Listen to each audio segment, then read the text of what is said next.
Hi, I hope you're well today. Today I want to tell you all about what a great time I had on Sunday at the weekend. And this isn't to kind of paint a picture of, oh, how great my life is.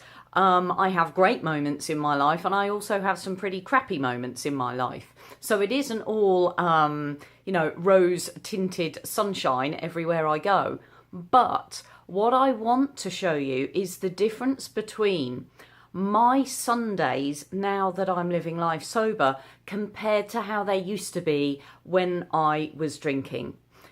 There really is no comparison. They're like chalk and cheese. So last Sunday, I had a fantastic day. I got on a train first thing in the morning. I drove 20 minutes to my local station. Excuse me. And on the train, it was really interesting. I'd got myself a table to myself. There were 4 seats around it. There were 4 seats on the table opposite. And I had this nice quiet space and I was ready for my 20-minute journey. And I sat on the train and I thought, yeah, I've got my Kindle. I can admire the scenery. It was pretty cold. It wasn't a great day weather-wise. It was really cold. So I was wrapped up warm and I was sitting on this train and a whole group, a group of about 7 or 8 men, my age-ish, got on the train and they all sort of surrounded me and they were going to see the football. Now, I have absolutely no interest in football whatsoever, but these guys were big football fans. They were on their way to some match, I think in London possibly. I don't know, and I didn't really care. But they sat next to me and they all started opening their bottles of lager. This was about 8:30 in the morning, 8:30, 9 in the morning. Yeah, it was 8:30. And they'd all opened their bottles of lager. They were having their lager breakfast. And do you know what? I just sat there on that train just feeling relief that wasn't me, because I could remember doing that. Not to go and see football, but I could remember having booze for breakfast. I could remember waking up and feeling so crap on a Sunday morning that if I had a commitment on that day, the only way I felt I could get through that was by carrying on drinking. And I could remember that, and I just felt so relieved that I wasn't in that situation. And in fact, one of the guys on the train, who was sitting kind of opposite me diagonally, he was saying to his friend that he was feeling really rubbish. He was hungover from the night before. And so they were kind of commiserating with him. And again, I was just sitting there smiling smugly to myself, looking out of the window, feeling great, hangover free, fresh headed, ready for the day ahead. And it was just that kind of jolt into remembering and reminding myself of the difference between now and then. Now on a Sunday morning, I'm waking up with a fresh head. I'm looking forward to my day. And in fact, this particular day, it was a trip to London and I was seeing my family. And we were just going on a walk and we were having some lunch together. I was seeing my nieces, I was seeing my sister, my brother, my mum and dad, and we were just having a walk around together. And so I was really looking forward to it.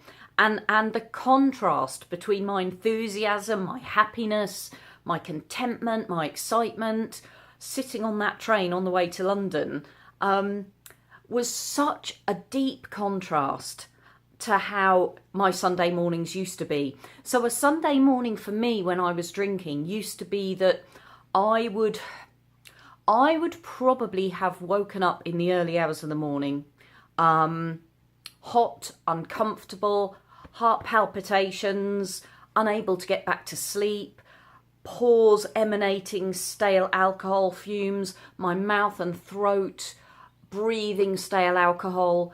My mind would be racing 9 to the dozen and it would be worry, anxiety, regret, shame, fear, guilt, worrying about the bits I couldn't remember from the night before, worrying what I might have said and done. If I could remember what I'd said and done the night before, I'd probably be feeling waves of shame about my behaviour.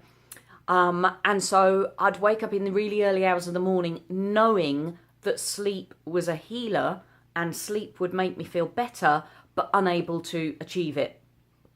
So I'd kind of spend hours lying awake in the early hours Sunday mornings, unable to go back to sleep because my mind was racing with anxiety and all of those shameful feelings, and unable to sort of wake up and do anything productive because I was feeling so rubbish, because my hangovers would just cripple me in the end.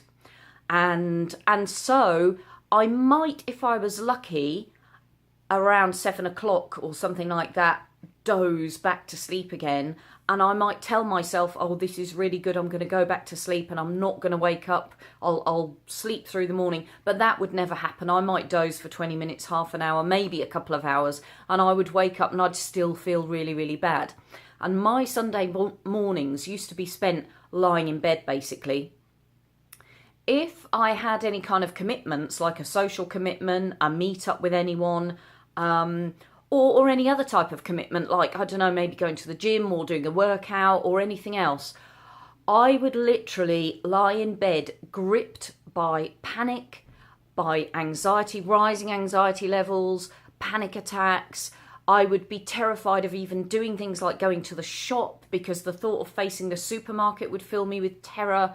I would be crippled by anxiety, by a hangover that hit me not so much physically, although I could feel physically drained and exhausted because my sleep had been so disrupted, but more mentally, more psychologically, it would cripple me for the day.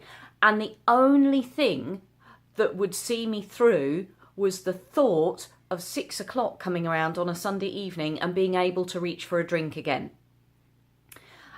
Or if I did have a social commitment that I couldn't wriggle out of, because quite often I would cancel appointments and commitments, or reorganise them, quite often what would see me through was either the thought of opening the gin and tonic in the evening and that feeling of relief and looking forward to that and waiting for that, or it would be, if I had a social commitment, I would drink. So if I was meeting somebody for a meal, the meal would be an excuse to drink and to start feeling better again.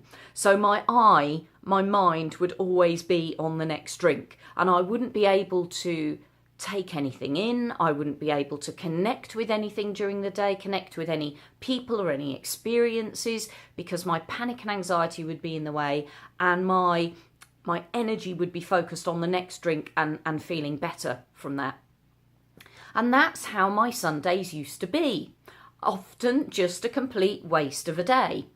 And what was great about this last Sunday that I'm talking about now, is that it was just such a transformation. It was such a good illustration of how different life is when you're living it sober.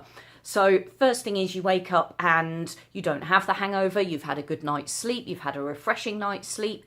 Even if you're getting up to an alarm, your brain's firing on all cylinders. So for me, it was sitting on the train, kind of smirking to myself, smiling to myself when these guys were all cracking open their lagers.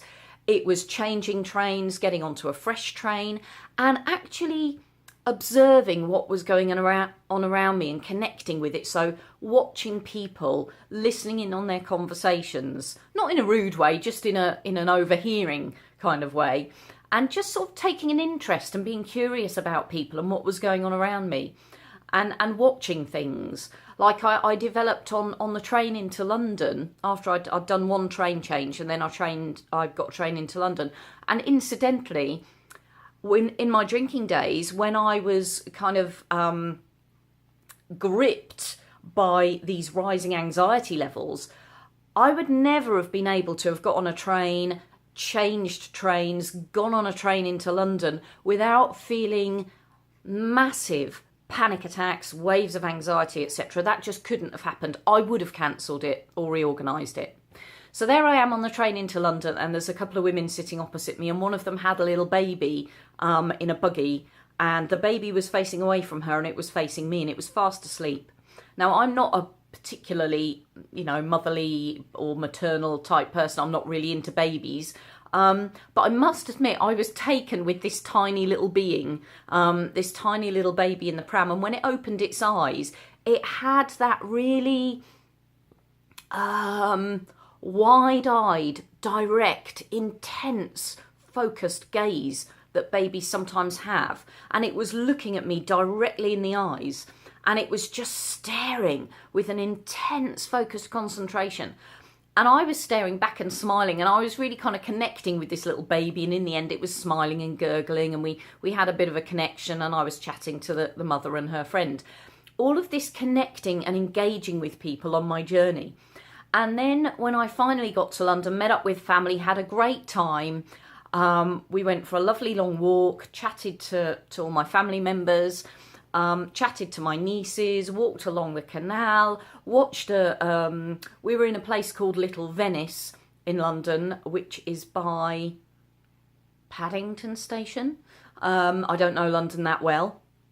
I think it's by Paddington Station. We were walking along the canal, and there was a big festival on with lots of houseboats and lots of flags, and they were running some races which were really dull and boring. Actually, they were like measuring or testing how well people could reverse and turn their barges in a space on the river, and the guy on the megaphone who was announcing who was doing what was trying to really inject a bit of enthusiasm and liveliness into it, but it was just such a slow process. So we stood and watched that for a bit and had a chatter, and then we carried on walking. We walked past the back of London Zoo. We went into Camden Lock, which is, if you've ever been to Camden Lock, you'll know it's absolutely heaving. It's packed full of people. Again, that's something I never would have been able to do with a hangover. People everywhere, you can't move, you're sort of finding your way through, you're weaving away through the crowds. We went for lunch in Wagamama's. We had a fantastic lunch. Again, I would have been beset by panic in my drinking days, and I would have ordered a lager or a couple of glasses of wine to calm me down and to help me feel normal again. None of that's even a consideration. I'm just enjoying the conversations. After lunch, we went into Camden Lock, had a wander around some shops and stalls, bought some food, ate some donuts, just had what in my drinking days I would have watched other people doing, and I would have considered that normal family activity on a Sunday, but I would have been watching it from the outside and wishing I could do it and thinking that I couldn't do it. Because I had this hideously unhealthy relationship with alcohol, and I couldn't ever be part of that normal activity on a Sunday.